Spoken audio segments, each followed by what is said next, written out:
ഇന്ന് ഉച്ച മുതൽ ഇടതുപക്ഷ ഹാൻഡിലുകൾ ഫേസ്ബുക്കിൽ പ്രചരിപ്പിച്ചുകൊണ്ടിരിക്കുന്ന ഒരു സംഭവം ബി.ജെ.പിക്ക് അനുകൂലമായിട്ടുള്ള അന്തരീക്ഷം സൃഷ്ടിക്കാൻ വേണ്ടി സുരേഷ് ഗോപിക്ക് അനുകൂലമായിട്ടുള്ള അന്തരീക്ഷം സൃഷ്ടിക്കാൻ വേണ്ടി മനഃപൂർവ്വം പൂരം അലങ്കോലപ്പെടുത്തുകയും സുരേഷ് ഗോപിയുടെ മധ്യസ്ഥ ചർച്ചയ്ക്കൊടുവിൽ വെടിക്കെട്ട് നടത്തുന്ന സാഹചര്യം സൃഷ്ടിക്കുകയും ചെയ്തു. ഇതിനു വേണ്ടിയിട്ടുള്ള ഒരു അഡ്ജസ്റ്റ്മെന്റ് ആണ് നടന്നത്.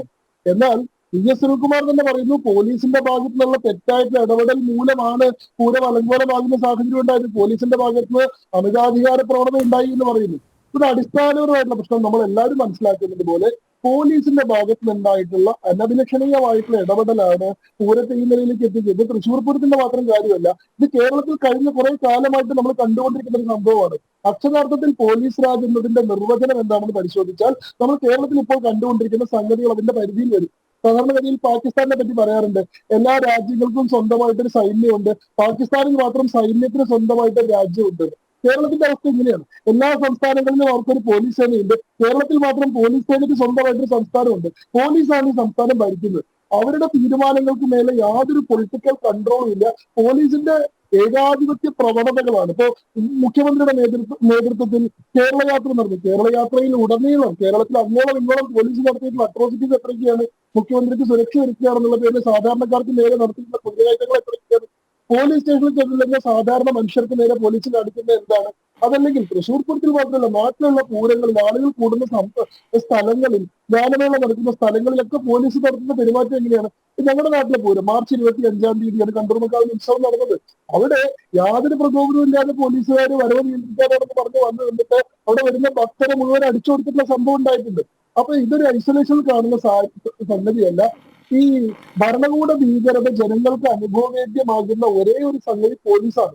കാരണം പോലീസിലൂടെ മാത്രമാണ് സ്റ്റേറ്റ് സാധാരണക്കാരനോട് അതിന്റെ അധികാര പ്രമത്തത പ്രയോഗിക്കുന്നത്. അതല്ലാണ്ട് സ്റ്റേറ്റിന്റെ അധികാരം എങ്ങനെയാണെന്ന് സാധാരണ ജനങ്ങൾക്ക് അനുഭവവേദ്യമാകുന്ന മറ്റൊരു ഓർഗൻ ഇല്ല.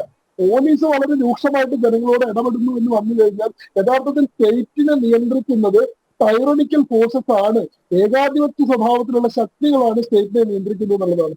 പിണറായി വിജയൻ ഭരണത്തിലേറിയത് മുതൽ പോലീസിന് ഈ കാര്യത്തിൽ ഒരു ഫ്രീ റൺ കൊടുക്കുന്നതായിട്ട് നമ്മൾ കാണുന്നുണ്ട്. വളരെ എന്താണ്, ഒരു രാഷ്ട്രീയ നിലപാടാണോ, മുന്നണിയുടെ നിലപാടാണോ, സർക്കാരിന്റെ നയമാണോ എന്ന് സംശയിക്കാവുന്നത് പോലെ പോലീസ് സാധാരണക്കാർക്ക് നേരെ എത്ര അതിക്രമങ്ങൾ കാണിച്ചാലും എത്ര കുറ്റകൃത്യങ്ങൾ നടത്തിയാലും അതിന്റെ പേരിൽ പോലീസിനെ ഒന്ന് വിമർശിക്കാനോ പോലീസിനെ ആ കാര്യത്തിൽ ശാസിക്കാനോ പോലും മുഖ്യമന്ത്രി തയ്യാറാവില്ല. അത് പോലീസ് സേനയുടെ മനോവീര്യത്തെ തകർത്ത് കളയും എന്നൊരു കൗതുകകരമായിട്ടുള്ള വാദം ഉന്നയിച്ചുകൊണ്ട് പോലീസ് ആളുമാറി വീട്ടിൽ കയറിയിട്ട് ഒരു ചെറുപ്പക്കാരനെ പിടിച്ചുകൊണ്ടുപോയി തല്ലിക്കൊന്ന സംഭവം ഉണ്ടായില്ലേ കേരളത്തില്? വാരാപ്പുഴ ശ്രീജിത്ത് എന്ന് പറയുന്ന ഒരു ചെറുപ്പക്കാരനെ മറ്റൊരു ശ്രീജിത്താണെന്ന് തെറ്റിദ്ധരിച്ചുകൊണ്ട് അവിടുത്തെ ആലുവയിലെ ഡിവൈഎസ്പിയുടെ പ്രത്യേക സംഘം പിടിച്ചുകൊണ്ട് ഇടിച്ചു വന്നു.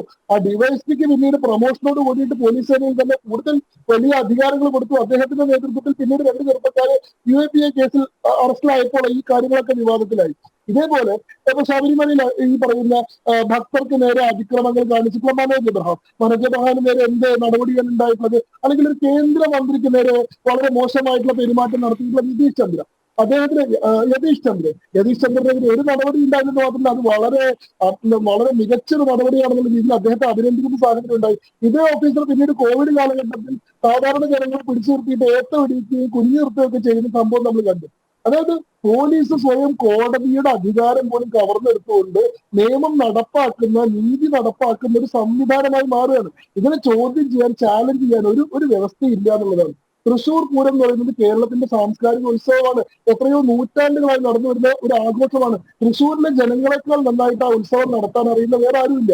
2 കൊല്ലമോ 3 കൊല്ലമോ തൃശ്ശൂരിൽ ഡ്യൂട്ടിയിൽ ഇരുന്നിട്ടുള്ള കമ്മീഷണർക്കല്ല തൃശ്ശൂർ പൂരം എങ്ങനെയാണ് നടത്തുന്നതെന്ന് അറിയാം. ഇത് എത്രയോ വർഷങ്ങളായി നടത്തിയിട്ടുള്ള ആളുകളാണ്. നമ്മൾ ആ ആൾക്കൂട്ടത്തെ നമ്മൾ പുരുഷാരം എന്നാണ് വിളിക്കുന്നത്. അത് സാധാരണ ഒരു ആൾക്കൂട്ടമല്ല, അത് സാംസ്കാരിക നഗരിയിലെ വളരെ റിഫൈൻഡ് ആയിട്ടൊരു സമൂഹമാണ്. അവർ ആസ്വാദക സമൂഹമാണ്. അവരെ നമ്മൾ മേളപ്രേമികൾ, ആനപ്രേമികൾ, പൂരപ്രേമികൾ എന്നൊക്കെയാണ് വിളിക്കാറുള്ളത്. അതൊരു പ്രത്യേക ഡിഗ്രിയാണ്. കാരണം വർഷങ്ങളായി ഈ പറയുന്ന പൂരം മായി ബന്ധപ്പെട്ട കാര്യങ്ങളിൽ ഇടപെട്ടുകൊണ്ട് അതിനെ സംബന്ധിച്ച് വളരെ ജ്ഞാനമുള്ള ആളുകളാണ്. സ്വയം അച്ചടക്കം പാലിക്കാൻ സാധിക്കുന്ന ഒരു സമൂഹമാണ്. യാതൊരു തരത്തിലുള്ള അനാശാസ്യകരമായിട്ടുള്ള സംഭവങ്ങളും തൃശ്ശൂർ പൂരവുമായി ബന്ധപ്പെട്ട് ഉണ്ടാവാറില്ല. വളരെ അച്ചടക്കത്തോടു കൂടി സ്വയം നിയന്ത്രിച്ചുകൊണ്ട് പോകുന്ന ഒരു സമൂഹമാണ്.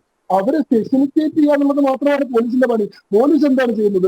അനാവശ്യമായിട്ട് അച്ചടക്കം അടിച്ചേൽപ്പിക്കാൻ വേണ്ടി തങ്ങൾക്ക് യാതൊരു അറിവുമില്ലാത്തൊരു സംഭവത്തിൽ കൊണ്ടുവന്ന് വളരെ അപ്രായോഗികമായിട്ടുള്ള നിയമങ്ങൾ നിർമ്മിച്ചുകൊണ്ട് ഈ ജനക്കൂട്ടത്തെ വളരെ ബുദ്ധിമുട്ടിക്കുകയും അവരെ പൂരപ്പറമ്പിൽ നിന്ന് എങ്ങനെയെങ്കിലും വീട്ടിലേക്ക് തള്ളിവിടാൻ ശ്രമിക്കുകയാണ് ചെയ്യുന്നത്. ഇന്നലെ പോലീസിന്റെ ഭാഗത്ത് ഇപ്പൊ നമ്മൾ ചർച്ചയിൽ നമ്മൾ പറയുന്നുണ്ട്, ഈ പറയുന്ന കുടമാറ്റത്തിൽ രാംലല്ലയുടെ ചിത്രം ഉപയോഗിച്ചതുമായി ബന്ധപ്പെട്ട ഒരു വിരോധമോ വൈരാഗ്യമോ ആയിരിക്കാം രാത്രിയിലെ സംഭവങ്ങളിലേക്ക് കലാശിച്ചത്. എനിക്ക് തോന്നുന്നില്ല. കാരണം ഇന്നലെ വൈകുന്നേരത്തിന് ശേഷമല്ല പോലീസിന്റെ ഈ അതിക്രമങ്ങൾ ആരംഭിക്കുന്നത്. ഇത് മിനിഞ്ഞാന്ന് മുതൽ ആരംഭിക്കുന്നതാണ്. മിനിഞ്ഞാന്ന് രാത്രി മുതൽ പൂരവുമായി ബന്ധപ്പെട്ട് അവിടെ നിൽക്കുന്ന ആളുകൾക്കെതിരെ പോലീസിന്റെ അനാവശ്യമായിട്ടുള്ള കടന്നുകയറ്റങ്ങളും കുതിരകയറ്റങ്ങളും ഉണ്ടായിട്ടുണ്ട്. അവിടുത്തെ തൃശ്ശൂരുള്ള സിറ്റി പോലീസ് കമ്മീഷണറായിട്ടുള്ള അങ്കിത് അശോകൻ നേരിട്ട് പൂരപ്പറമ്പിൽ വന്നിട്ട് ഭക്തരുടെ കോളറിൽ കുത്തി പിടിച്ചുകൊണ്ട് അവരെ കയ്യേറ്റം ചെയ്ത സംഭവം ഉണ്ടായിട്ടുണ്ട്. ഈ കമ്മീഷണർക്ക് എങ്ങനെയാണ് സാധാരണക്കാരനായിട്ടുള്ള പൗരനോട് അങ്ങനെ പെരുമാറാൻ സാധിക്കുന്നത്? എല്ലായിടത്തും വടങ്ങളും ഈ കയറുകളും കെട്ടിയിട്ട് ബാരിക്കേഡുകൾ ഉണ്ടാക്കി. പാറമേക്കാവിലെ ക്ഷേത്രത്തിലെ മേൽശാന്തിയെ പോലീസ് തടഞ്ഞു നിർത്തി. നിങ്ങൾ കണ്ടിരുന്നോന്നറിയില്ല. പാറമേക്കാവിലെ അമ്പലത്തിലെ മേൽശാന്തി തടഞ്ഞു നിർത്തി. മേൽശാന്തിക്ക് എന്താ അമ്പലത്തിൽ കാര്യം? പൂജയും കൂടി പിന്നെ പോലീസാണല്ലോ കഴിക്കുന്നത്. ഇങ്ങനെ ആരാണ് എന്താണ് എന്ന് അറിയാത്ത മട്ടിൽ പാറമേക്കാവിലെ അമ്മയെ തന്നെ തടഞ്ഞു നിർത്തി. ഇപ്പൊ അതിന് വലുതല്ലല്ലോ മേൽശാന്തി. അതായത്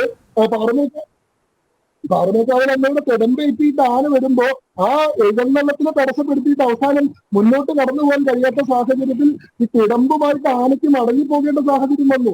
മഠത്തിൽ വരവ് നടക്കുന്ന സമയത്ത് എലഞ്ഞിപ്പറയിൽ വെച്ചിട്ട് ഇവരെ തടസ്സപ്പെടുത്തുകയും വെടിക്കെട്ടിന്റെ സമയമായതുകൊണ്ട് ഇനി അങ്ങോട്ട് കടക്കാൻ സാധിക്കില്ലെന്ന് പറഞ്ഞു. അവിടെയുള്ള എന്താ പറയാ എത്രയോ കാലങ്ങളായിട്ട് മഠത്തിൽ വരവ് നടത്തുന്ന കലാകാരന്മാരാണ് ആ സംഘത്തിലുള്ളത്. അവർ പറഞ്ഞു നൂറ്റാണ്ടുകളായിട്ടുള്ള ആചാരമാണ്, നായ്ക്കലാലിൽ എത്താതെ ഈ മഠത്തിൽ വരവ് അവസാനിപ്പിക്കാൻ സാധിക്കില്ല എന്ന് പറഞ്ഞു. ഞങ്ങൾക്ക് മുകളിൽ നിന്ന് കൃത്യമായിട്ടുള്ള നിർദ്ദേശം കൊണ്ട് ഒരാളെയും കടത്തു വിടാൻ പാടില്ലെന്നാണ്. ആരോടാണ് ഈ പറയുന്നത്? തൃശ്ശൂർ പൂരം എത്രയോ കാലങ്ങളായി നടത്തി പരിചയമുള്ള, അതിന്റെ വൈകാരികതയെ ഹൃദയത്തിലേക്കുന്ന, അതിന്റെ ഓരോ ചടങ്ങുകളും അതിസൂക്ഷ്മമായി നടത്തുന്ന, അത് ആസ്വദിക്കാൻ വേണ്ടി ഉറക്കമൊഴിച്ച് പൂരപ്പറമ്പിൽ പകലോളം കാത്തിരിക്കുന്ന മനുഷ്യരോട് ഇതിനെപ്പറ്റി യാതൊരു ധാരണയില്ലാത്ത പോലീസുകാർ വടം കെട്ടി പറയും ഇതിനപ്പുറത്തേക്ക് നിങ്ങളെ കടത്തിവില്ല. മേൽശാന്തിയെ തടയുന്നു, സാക്ഷാൽ ദേവിയെ തന്നെ തടയുന്നു, മേളത്തെ തടയുന്നു, പഞ്ചവാദ്യക്കാരെ തടയുന്നു, കമ്മിറ്റിക്കാരെ തടയുന്നു. ഇനി ആരും ഇവർ തടയാൻ ബാക്കി?